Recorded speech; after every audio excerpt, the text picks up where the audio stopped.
Welcome back to the Highlight Spiel. I'm Fletch. I'm James. Finally got him with us. He's finally up and moving. He's feeling better. It's good to be back. Let's take a look how we did last week. Last week I went 3-4. My overall is 20-8. He went 2-5 last week. His overall is 15-13. I got a 5-game lead on him. Yep. I'm sitting pretty right now. It's not over though. All right, now let's talk about the Week 6 review. Let's talk about our upset of the week. I had him on upset alert. LSU. Last week I had him on upset alert because I thought they would win, but I knew going into the swamp it was a hard place to play. So Florida did their thing. Shut LSU down for real. That's all I can say about it. Farrell looking. Farrell heaves the ball down the sideline, and it's going to be intercepted. Picked off by Donovan Snyder, and the Gators have just won the ball game. Oh my! What about you? I agree with you 100%. I had LSU also as my upset, but I did a backup plan because I didn't want us to do the same thing. So I went with the Texas and Oklahoma. At one point in that game, Texas was completely dominating. Like Oklahoma had to do a comeback.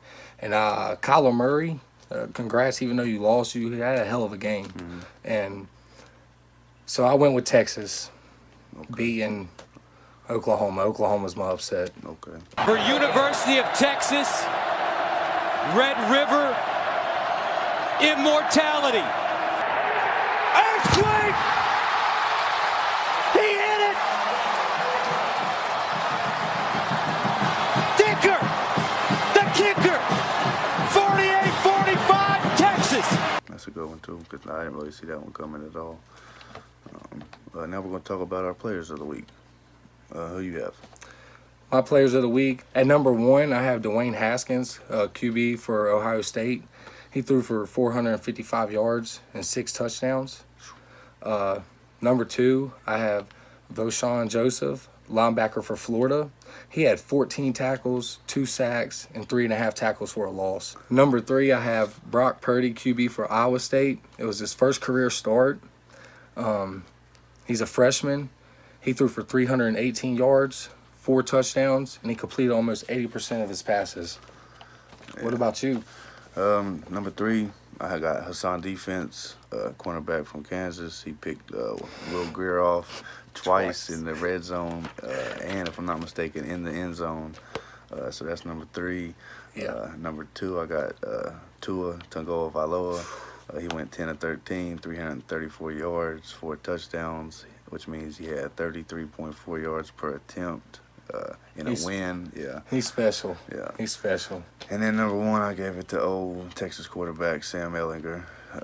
He went 24-35, 314 yards, 2 touchdowns. Damn near had 20 carries, 19 carries, 72 yards, and 3 touchdowns in a big old win against Oklahoma. And with our teams of the week, I went with what he was just talking about, Texas. Mm-hmm. I've been rocking with Texas the whole year, and they're shaping up to be what they used to be, and that's great. And West Virginia, as long as Texas wins these next few games, and then when they play y'all got to watch out if they stay on hot, because they're going to shock that place. Mm-hmm. I also went with Texas. I mean, I've liked them a lot this year. I went against them a couple weeks, and this was one of the weeks. Last week I went against them. I'll be the first to admit I thought Oklahoma was going to walk all over them. I did not see Texas putting up 48 points on Oklahoma. Let's go. And with a bit, Oklahoma came back, made it a hell of a game. Lost, at the buzzer basically. But yeah, man, Texas put on a show. Texas is trying to show some specialness. Mm-hmm. They're doing good. Next up on our segment, we're going to dive into the Week 7 previews, games of the week. Number 1, we got Saturday, October 13th at 3:30. Number 10, UCF at Memphis. I have UCF winning this game. They're trying to prove that they're an up-and-coming team. And not only up-and-coming, they're winning. They've been sticking around the top 10 spot for the past couple years, and I think they're trying to prove that they can shoot at a chance for the playoffs as long as they do what they have to do. Yeah, I agree. I went with UCF also. I think McKenzie and Milton and companies also picked up where they've left off last year, being undefeated. I think they'll keep the ball rolling against Memphis. Game 2, we have at 3:30 Baylor at number 9 Texas. I've been riding with Texas all year. You know the pick. It's Texas. I think Texas winning against Oklahoma showed that they can actually push this and go and go. And I think Baylor's going to take a beating. I think Texas is going to beat them. I agree. I picked Texas also. I mean, I think Baylor's improved tremendously since last year. But Texas just beat Oklahoma, like he said last week, and I think they have all the momentum right now. So Texas. Number 3, at 3:30, we have Michigan State and number 8 Penn State. I have Penn State winning this game. They're coming off a bye week. They're also coming off a comeback win by Ohio State. They have to be kicking themselves because, honestly, I thought we were going to lose that game as an Ohio State fan. So I have Penn State winning this game. I also went with Penn State, coming off a bye week, but they're playing Michigan. You know, Michigan State's the #1 rush defense in the country, allowing 33 yards a game.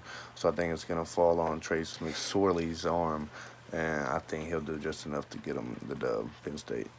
Then again at 3:30, number 7 Washington travels to take on number 17 Oregon. I picked Oregon.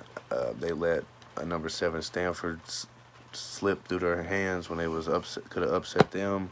I just don't see it happening twice. Oregon. You know, I've been doubting Washington a lot. I've chosen them to lose a couple times. But I believe in Jake Browning, and I think Washington's going to pull off this win. That's our first disagreement. Yep. All right, and then again at 3:30, we got number 2 Georgia traveling to take on number 13 LSU. I picked Georgia just because LSU is coming off a loss. I mean, I think they'll be pumped up and hyped for this game because it's against the top 2 in the country. But I think Jake Fromm balls on their defense. Who you got? This is going to be very close. I've been iffy. I'm still iffy sitting right here talking to y'all. Everything in me wants to say that LSU is going to come out and fight hard. But Georgia has really proven themselves. And I hate to say it, but I think Georgia's going to win the game. I think LSU is going to lose back-to-back big games. And I hate that LSU has to come out after a tough loss and play the number 2 team in college football. Then at 7:30, we got number 15 Wisconsin traveling to Ann Arbor to take on number 12 Michigan. I took Wisconsin for the simple fact that Jim Harbaugh hasn't been good in big games. Hasn't had his team prepared. Every time I go with Michigan, I get hurt. I get crushed. I put a lot of faith in Jim Harbaugh as a coach. But I'm giving it to Michigan. I think Michigan's going to come out and fight. And I disagree with you again, buddy. That's our second. And then at 10:30, we got number 19 Colorado traveling to take on USC. Although I think USC would love to pull the upset, I don't think it'll happen. Colorado with the win.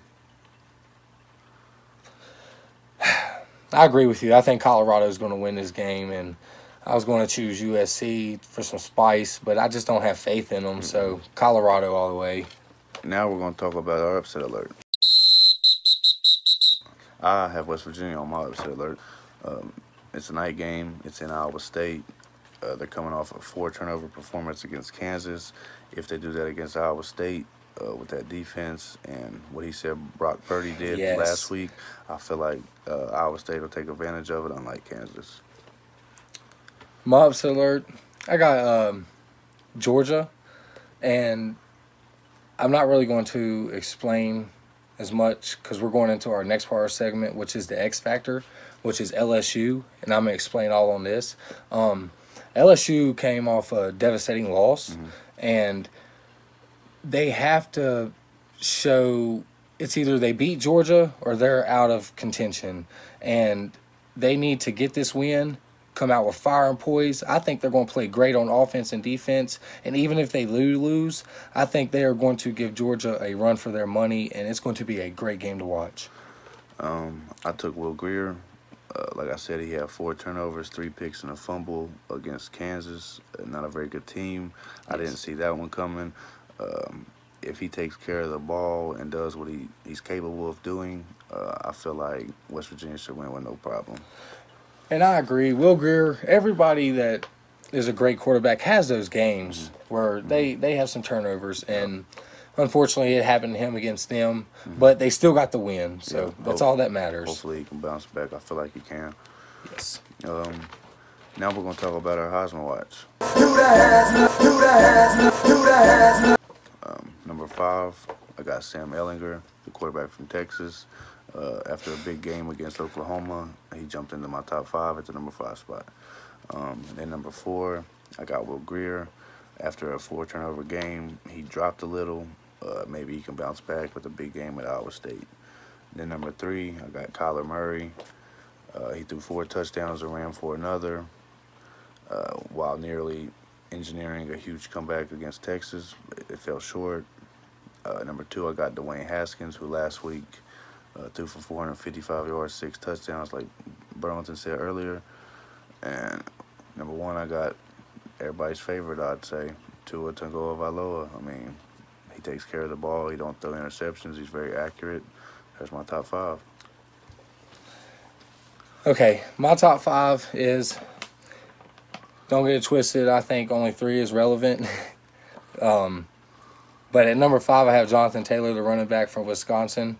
I put him on the list because I didn't want to have 5 quarterbacks, and I still think he is a great running back in the NCAA. So I put him in my slot. But other than that, I don't know. Number 4, I have Kyler Murray, the QB for Oklahoma. Even though he lost this game, he had an amazing performance. What do you have, 5 touchdowns? Yeah. 5 touchdowns? He threw 4 and ran 1, yeah. Okay, yeah. 5 touchdowns altogether, and if he wins that game, that would have put him probably second as Heisman. Yeah. Losing the game, they still look at the performance and say he did great. Yeah. And that's all that matters. And as long as they can continue to win, they'll be okay. At number 3, I have Will Grier, the QB for West Virginia.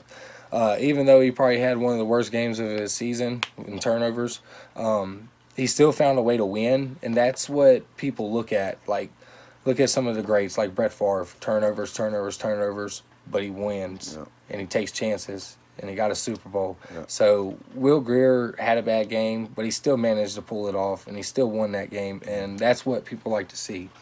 At number 2, I have Dwayne Haskins, the QB for Ohio State. 6 touchdowns. He's threw 5 touchdowns out of their 6 games. Yeah, 3 of them. Yeah. And he's on pace to throw 50 touchdowns this year. And that would be honestly amazing for Ohio State. And if he can get to that level, get to 50, he has a chance to win the Heisman. But at number 1, Tua Tagovailoa, the QB for Alabama. Decision-making is probably the best thing you could say about this kid. He is very smart. He seems like he's playing pros against high schoolers, and his accuracy is phenomenal. It's like above the charts. And to be able to finally, Alabama has that quarterback that's going to go out there and just dominate. So, Tua Tagovailoa, number 1. Now we're going to talk about the playoff prediction. Playoffs? You kidding me? Playoffs? Playoffs? Playoffs? My playoff predictions have not changed. I still have Ohio State, Clemson, Alabama, and Notre Dame. That is my 4. My 4 is I got Clemson at 4, Ohio State at 3, Georgia at 2, Alabama at 1. I mean, however they got them ranked in the top 25 is how they are on my paper, exactly. I mean, they ain't 4 better teams than them right off. I mean, I had Notre Dame in, scribbled them out, put Clemson for the simple fact. I mean, Clemson ain't lost. I mean, they went to the playoffs last year. They're defending ACC champs. Until somebody knocked them off, I got to keep them in my playoff. Exactly, and I agree. That's why Clemson's in mine, point blank. Well, that does it for the highlight spiel. I'm Fletch. I'm James. Good to be back on the show. I feel better. thank you everyone for your patience, and we'll see you next week. Just the highlight spiel brought to you by Trio 4 Productions.